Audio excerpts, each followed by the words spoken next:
अस्सलाम वालेकुम। मैं समी इब्राहिम हूँ और आप देख रहे हैं हमारा यूट्यूब चैनल। बड़ा आज का एक इवेंटफुल दिन है। सुप्रीम कोर्ट ऑफ पाकिस्तान में वकला की टीमें मौजूद हैं। बड़ी टाइट सिक्योरिटी है और हमज़ा शहबाज का केस सुना जाएगा। अब तक क्या हो रहा है, क्या स्ट्रेटजी है जो हुकूमती इत्तेहाद है उसकी, पीटीआई क्या कर रही है और कुछ अहम डेवलपमेंट्स हुई हैं, बहुत अहम डेवलपमेंट्स तसव्वुर को बंदा नहीं कर सकता था। वो उनकी मैं तफसीलात आपको देता हूँ। सबसे पहले तो ये है कि जनाब आसिफ अली जरदारी, जिन्होंने ये सारा लाहौर का जो सिचुएशन है पाकिस्तान में वो क्रिएट की, चौधरी शुजात के घर वो कितनी दफ़ा गए आपने देखा। नून लीग तो अपनी शिकस्त तस्लीम कर चुकी थी ज़िमनी इंतखाबात में, लेकिन चौधरी शुजात साहब ने कहा कि नहीं, मनाया इनको हुकूमती इत्तेहाद को कि हमज़ा शहबाज इस्तीफ़ा नहीं देगा। फिर चौधरी शुजात के घर चक्कर लगाए, उनकी मदद लेने के लिए वो लेटर लिया।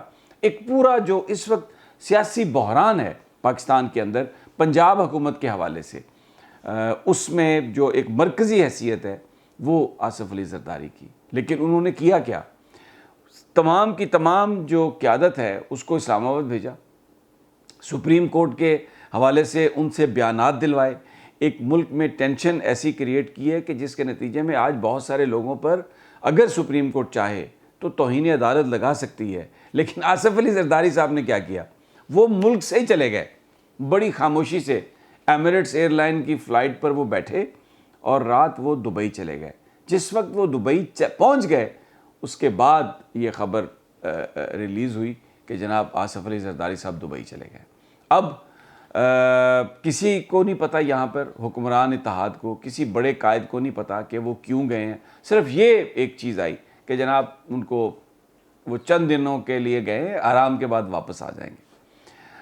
अब मौलाना फजलुर रहमान और दूसरी सारी क़यादत ने ये ऐलान किया था कि हम सब जाएंगे जी आज वहाँ पर, चौधरी शुजात को भी लेके जाएंगे और वो जो मुनहरिफ जो अरकान थे जिनकी नशिस्तें जो डी-सीट हुए थे वो भी जाएंगे और हम सुप्रीम कोर्ट से कहेंगे कि जी आप फुल कोर्ट बनाएं, ये जो आप सब कुछ कर रहे हैं और 3 मेंबर बेंच जो है ना इसके फ़ैसले हमें कबूल नहीं। और हमज़ा ने जो अपना जो हल्फ उठाया काबीना से, वो भी 41 मेंबर काबीना से हल्फ उठवा लिया, एक पूरी तौहीन। वो जनाब वो तो इधर इस्लामाबाद में, किसी को कुछ पता नहीं, जरदारी साहब बाहर चले गए। अब ये जब खबरें आई हैं तो प्रेस कॉन्फ्रेंस आज की है इन्होंने, अभी इत्तेहादी जो रहनुमा है उस पर जितना ये मुस्लिम लीग ये सुप्रीम कोर्ट को डरा सकते थे, सुप्रीम कोर्ट की तौहीन कर सकते थे, इस निज़ाम को बुरा भला कहा, जजेस को बुरा भला कहा। ये 3 जज वही हैं जिन्होंने ये फ़ैसला दिया जो उस बेंच में शामिल थे, जिन्होंने शहबाज शरीफ को वज़ीर-ए-आज़म बनवाया, जिन्होंने डिप्टी स्पीकर कौमी असम्बली कासिम सूरी की जो रूलिंग थी उसको कलअदम करार दिया और ये कहा कि ये आइन के मुताबिक नहीं है, आप इजलास करें। और शहबाज शरीफ को वज़ीर-ए-आज़म उन्होंने बनवाया, हालांकि उस वक्त लग रहा था कि शायद अदालत जो है वो आम इंतखाबात की तरफ ही जाएगी। लेकिन आज क्योंकि इनके हक़ में फ़ैसले नहीं हो रहे तो इन्होंने उनको बुरा भला कहना शुरू कर दिया। मौलाना फजलुर रहमान और बिलावल भुट्टो भी इसमें शरीक थे। अच्छा, अब दूसरी तरफ क्या हो रहा है, जरदारी साहब जब बाहर चले गए हैं तो अब मौलाना फजलुर रहमान के ज़राए करीबी ये बता रहे हैं कि जनाब मौलाना साहब कह रहे हैं कि मैंने भी अदालत में नहीं जाना और वकील जाएंगे, दूसरे सब लोग जाएंगे, मौलाना भी नहीं जाएंगे। नून लीग जो है वो इस वक्त बिल्कुल आमने सामने आ गई है सुप्रीम कोर्ट के। अब जो उनकी लीगल टीम है उसकी आज बड़ी एक इम्पॉर्टेंट मीटिंग हुई इनके कायदीन के हमरा। मैं आपको वो भी बता देता हूँ कि वो क्या कह रहे हैं। लीगल टीम ने ये कहा है कि आपने बड़े ब्लंडर किए हैं और उन ब्लंडर्स की जो वजह है वो जनाब आसिफ अली जरदारी हैं, और इसलिए कि ख़त जो है, केस एक बनाया जा सकता था सरबराह के ख़त का, ये उनकी लीगल टीम की राय है। जो इंडिपेंडेंट वकील है वो कहते हैं ये केस बनता ही नहीं है, क्योंकि पार्लियामेंट्री पार्टी को ही हक़ हासिल है कि वो फ़ैसला करे और वो फ़ैसला अक्सरियत की बुनियाद पर होगा, क्योंकि डेमोक्रेसी में डिक्टेटरशिप नहीं है, किसी फ़र्द वाहिद को कोई इसका इख्तियार नहीं है, तो वो उससे कोई फ़र्क नहीं पड़ना था। लेकिन जो उनकी लीगल टीम है हुकूमती इत्तेहाद की, उन्होंने ये बताया कि जनाब आपसे जो सबसे बड़ा ब्लंडर करवाया गया है ना वो ये है कि ये जो ख़त चौधरी शुजात का था ये आपने छुपा के रखा अपने पास और आके दे दिया सीधा डिप्टी स्पीकर को।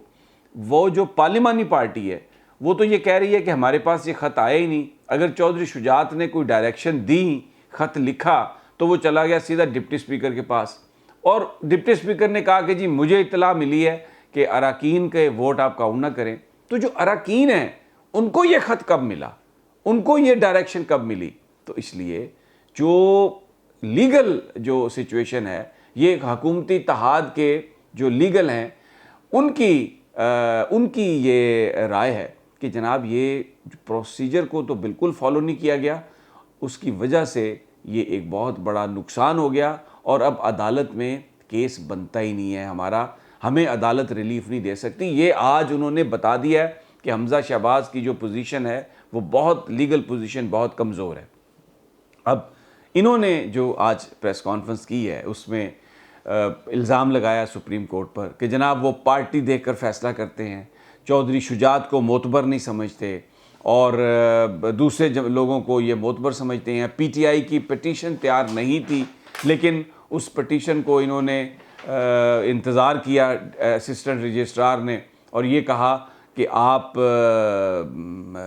पिटीशन लिख लें, हम आपका इंतज़ार कर रहे हैं और उनको ये इंसाफ दे रहे हैं। तराजू मोतबर नहीं है और कुफर का निज़ाम जो है, ये वो मिसाल जो है वो जो हज़रत अली से मंसूब एक चीज़ है कि उन्होंने कहा था कि कुफर का निज़ाम चल सकता है लेकिन बेइंसाफ़ी का निज़ाम जो है वो नहीं चल सकता। तो मरीम नवाज़, मौलाना फजलुर रहमान इस वक्त यही बात कर रहे हैं। बड़ी भरपूर उन्होंने एक तनकीद की है सुप्रीम कोर्ट पर। वहाँ पर सिक्योरिटी बहुत टाइट है और बहुत ज़्यादा टाइट है, किसी को जाने नहीं दिया जा रहा।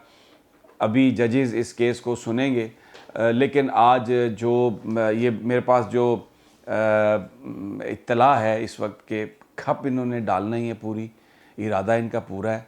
वहाँ पर एक माहौल ज़रूर क्रिएट करने की कोशिश करेंगे, लेकिन जो सिक्योरिटी के बंदोबस्त हैं वो भरपूर हैं। कानूनी तौर पर इन्हें कोई किसी तरह से जो रिलीफ़ जो पाकिस्तान में इस वक्त वकला हैं जो कानून को समझने वाले हैं उनको उनकी तरफ से ये है कि इनको कोई वहाँ से रिलीफ़ नहीं मिल सकता। इन्होंने कैंपेन बनाई है, मैं बता देता हूँ आपको। एक तो इन्होंने जो अटर्नी चुना है इरफान कादर, वो ऐसे अटर्नी हैं जो मशहूर हैं कि वो जजेस के साथ सख्त ज़बानी करते हैं।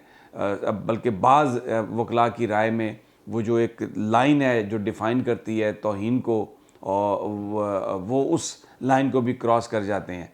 फिर इन्होंने कुछ जो सदूर हैं सुप्रीम कोर्ट बार एसोसिएशन के, उनकी तरफ से बयान दिलवाए हैं। रिटायर्ड जस्टिस मकबूल बाकर, जिनको अभी 2 साल भी नहीं हुए, जिनको ये नैब का चेयरमैन बनाना चाहते थे, लेकिन सुप्रीम कोर्ट की तरफ से ये आ गया था इंदिया कि अभी उनके 2 साल पूरे नहीं हुए।